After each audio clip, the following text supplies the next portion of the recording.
to Charter Local Edition. I'm Brad Pomerantz. We are joined today by Meredith McKenzie. She is a member of the faculty at Cal Poly Pomona, specializing in urban and regional planning. And who knew 15 years ago, when you got interested in water, that it would become such a hot topic in the state of California.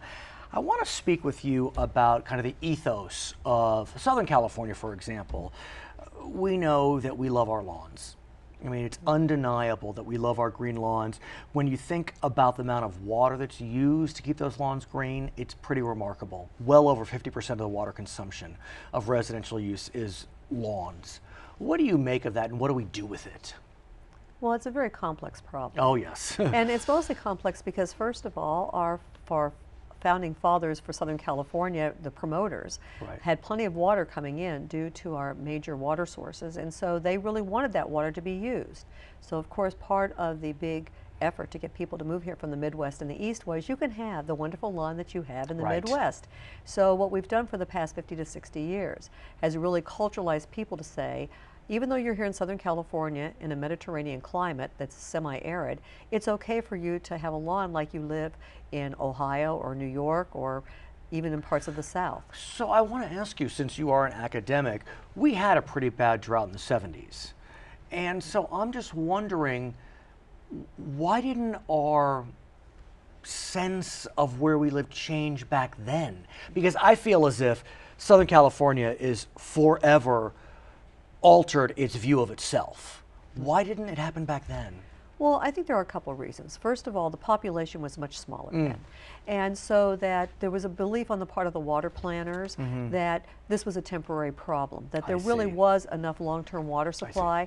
I think the other factor was that, quite frankly, the water industry at that point in time was not doing very sophisticated marketing. They really weren't. They were thinking like utility people think, and as a result, there wasn't any strong messaging. You may recall even getting into the 80s, when the talk of recycled water first began, it was about toilet to tap, and that went over not real well with the public. We now see that it's becoming really cliche to rip out your lawns and put in artificial turf. Although in some cities, Glendale, for example, it's illegal. Now, they're thinking about changing that policy, but give me a sense of what you see in terms of the ethos of artificial lawns and whether it will really take off in popularity. Well, I think there are a few factors going on in terms of what's going on with exterior landscaping right now, especially in the residential and the commercial environments.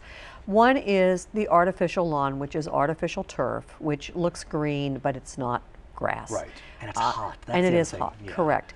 The other aspects that are happening that I see are getting more traction is really the use of a native plant palette. Which can be beautiful. Absolutely, absolutely. And in terms of the native plant palette, I think that that's appealing a lot more to the younger homeowners and even to some of the baby boomers who say, well, I can feel that I still have a sense of nature here, but I'm cutting my water consumption dramatically. I want to ask you, I'm sure you know that Southern California Metropolitan Water District, they had set aside $100 million for a rebate program for turf, artificial turf. They added another $350 million, and that money was gone in weeks. Was that surprising to you? Because it was to me. It wasn't surprising to me at all, mainly because in some ways the people are really ahead of the electeds. Yes, the people are ahead of the electeds, and they're ahead of the water industry in really understanding what a dire long-term problem we have here. So when you think about the economics of these rebates, should MWD step up to the plate and create another program either at the end of this year or into next? Well, I think that they're going to do that. I hope that they take the rebate program in a different direction. I think that they have really done a great job of looking at the exterior lawn issue.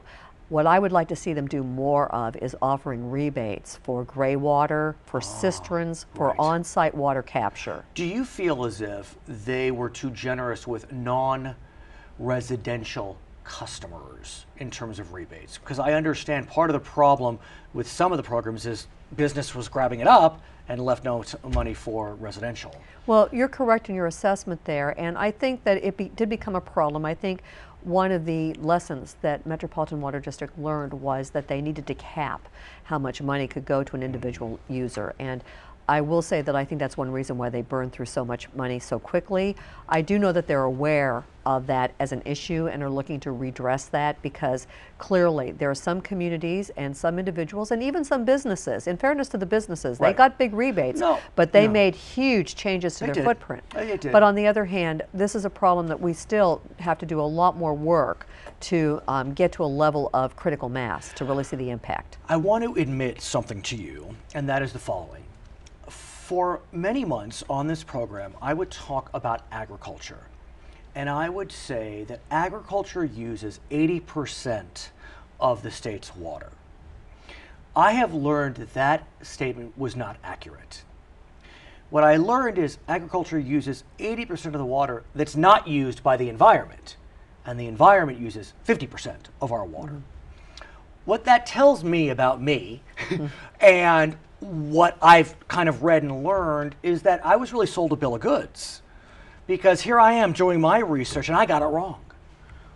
What does it tell you that so many people continue to believe that ag is using 80% of the state's water? Well, I think that this is a good example of how when a media savvy organization, because that statistic came from an activist group and it was published 10 years ago, that did a very excellent job of getting the word out, gets ingrained in people's minds. And I think the other thing, and this is certainly not a comment about you personally, but it is a comment about what happens a lot in media now, is that they go and they do just what I call surface research, and they pull the sound bites and then they just perpetuate this myth. I mean, in reality, ag active use is about 41% of total water in the state right now. Now, that being said, there is some sense that even though ag doesn't use as much as we thought they used, a lot of the burden of water consumption is being placed on non-ag uses. Or is that also a myth? I think it's a very complicated problem. I think on the one hand that because urban users use less water than ag does, that they, when they compare the apples to apples, direct use, they think, well, we're being punished. However, on the other hand, after the Dust Bowl and the Great Depression impacts of the 30s, where we had actually a food crisis in this country, and there was federal and state policy made to make California the food basket for America, which it is, that we also have a situation where ag in the Central Valley is not just supplying people in America, I mean, sorry, in California, but people in America. Well, and the world. Exactly. And some big call that a criticism. Maybe we shouldn't be using all this water for rice going to Asia, but that's another conversation. Well, I think, here's what I think the real challenge is in terms of ag, and here's the question. Since we now live in a country where only 1% of our population is feeding 100% of our people, as well as the world, which has a projected population growth to 9 billion people in the next 15 years, then how do we make sure that there's enough food and protein in people's diets? And that is the overriding issue. So this gets back to your earlier comment about the pointing fingers about how much water is used. We all need to have a new paradigm where we need water for urban use. We need water for food. We also need water for what I call natural process integrity.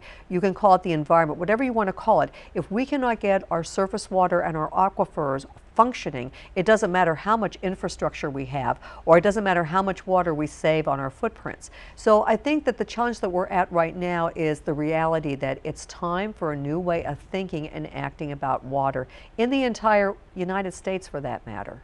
Her name is Meredith McKenzie. She is a lecturer, a faculty member, a professor at Cal Poly Pomona.